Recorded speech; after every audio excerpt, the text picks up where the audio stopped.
Joo, heippa. Tervetuloa taas meidän kotivideon pariin. Tässä muuten grafiikassa näette on semmoinen risteys, missä kannattaa kääntyäkin hieman toiseen suuntaan, eli kiertää tämä Lahti Narvikkiin mentäessä. Silloin pystyy tämän siltamaksun, joka tässä kartassa on punaisella, se silta merkattu, niin me kyllä vahingossa ajettiin sieltä innoissamme toista kautta. Silloin illalla, kun me tultiin sitten tähän Narvikkiin, niin me löydettiin tämmöinen puskaparkkipaikka ja ihan rauhallinen paikka oli ja mitään palvelujahan siellä ei nyt roskakorja lukuun ottamattakaan ollutkaan. No siitä sitten aamulla me lähdettiin tutkimaan sitä puskaparkkipaikkaa ja löydettiin tämmöinen, no olisiko toi nyt näkötorni tai joku vastaava. Ja olihan tuossa nyt uimarantakin, vaikka lämpötila pyöri siellä 24 päivän lämpötila hujakoissa, niin emme nyt sitten kyllä hiffattu mennä tonne uimaan. Tässä sinisellä on maalattu pois ihmisiä. Tuoli on varsin iso, että kannattaa koeistua. Jotkut muut oli sinne ajellut autolla perille asti, että sielläkin oli yöpymässä porukkaa.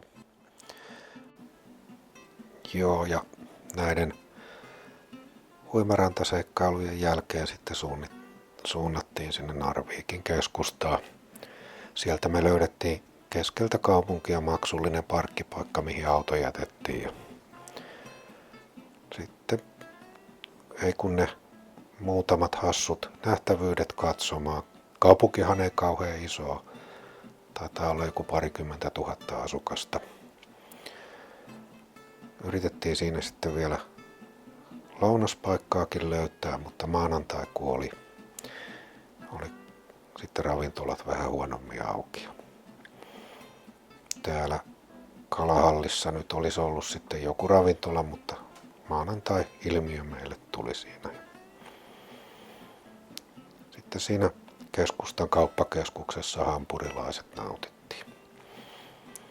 Niitä kuvia on jokainen niin paljon nähnyt, niin jätetään nyt nämä lautaset ja ruokavälineet kuvaamatta.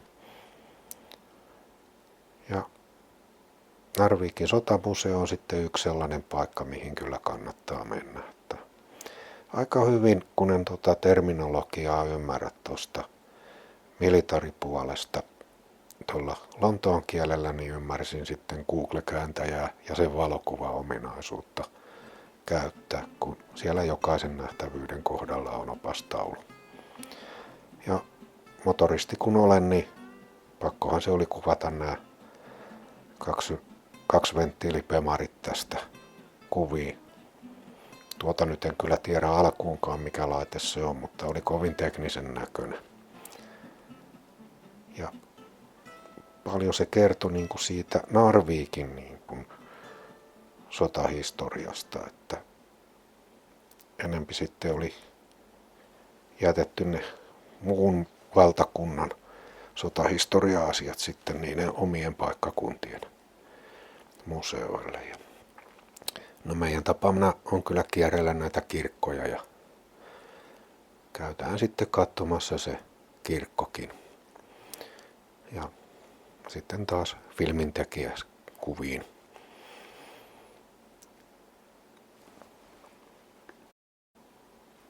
Tästä kirkosta en tämän enempää osaa historiatietoja tähän videoon nyt laitella, mutta aina kuitenkin nämä rakennuksina edustaa paikallista historiaa.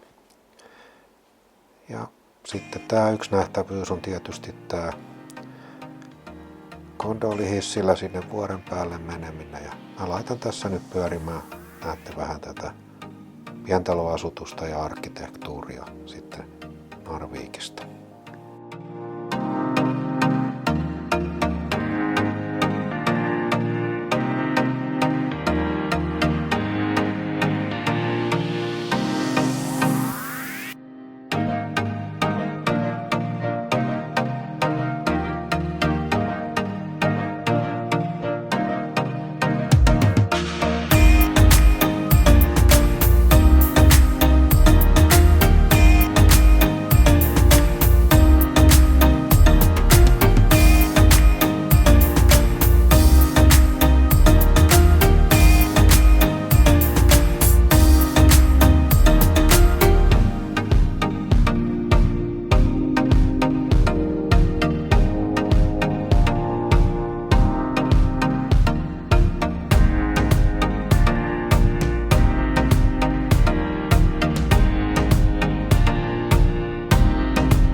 sitten vielä kaikille karavaanariharrastajille. Tässä löytyi sitten tähän gondolihissin alapuolelta tämmönen paikka, missä voi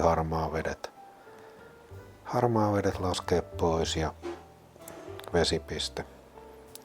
Me ei nyt sillä kertaa kempsaa meidän ei tarvinnut tyhjentää, niin ei tiedetä. Tässä muuten tuossa kun lukee tuo vesihuolto ja sitten on toi CC ja niin edelleen ja teksti siinä, niin se on semmonen linkki, joka voi siitä poimia ja liittää Google Mapsiin, niin löydätte. Kiitoksia kun katsoit. Paina peukkua, jos tykkäsit ja tilaa kanava.